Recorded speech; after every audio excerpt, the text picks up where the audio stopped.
رياضي ولا مهووس بشكل جسمك؟ فرق كبير ومهم.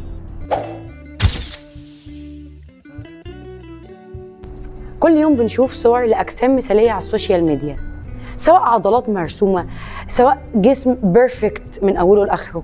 بس هل ده معناه إن الشخص ده رياضي؟ ولا ممكن يكون عنده هوس؟ فكملوا معايا الفيديو للآخر عشان نعرف الفرق بين الرياضي الحقيقي والمهووس. مين هو الشخص الرياضي؟ الشخص الرياضي بيتمرن عشان يحس بقوة وبنشاط، وعلشان يقوي جسمه وعقله ويحافظ على لياقته على المدى الطويل، وبيكون بيستمتع بالرياضة نفسها.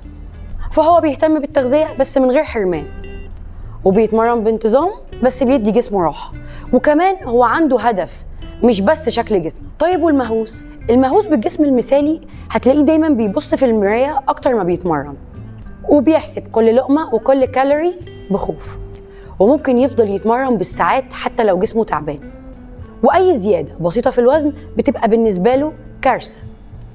فالرياضة عنده مش وسيلة للصحة، دي وسيلة للهروب من شعور داخلي عنده بعدم الرضا. هو مش راضي عن شكل جسمه. تعال بقى هقولك ازاي تعرف تفرق بين الشخص الرياضي والمهووس.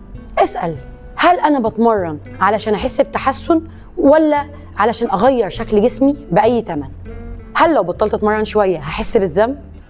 طب لو جسمي مش بالمقاس أو بالشكل المناسب اللي أنا حاطه في دماغي، هل ده هيأثر على ثقتي في نفسي وعلى صحتي النفسية؟ فلو الإجابة على الأسئلة دي فيها ضغط أو توتر من جواك، لو حسيت وانت بتجاوب ان انت مضغوط او متوتر، خلي بالك انت كده داخل على طريق الهوس.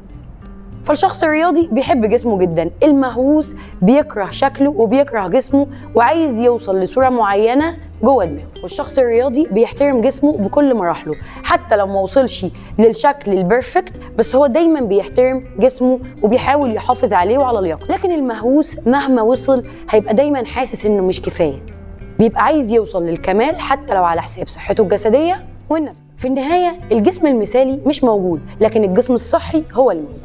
فلازم تختار انك تكون رياضي حقيقي، مش عبد لصورة في خيالك. فلو شايف اي حد بيضغط على نفسه بشكل مبالغ فيه، شارك معاه الفيديو ده علشان يستفيد، وما تنساش اللايك والشير، واستنونا في اللي جاي. سلام.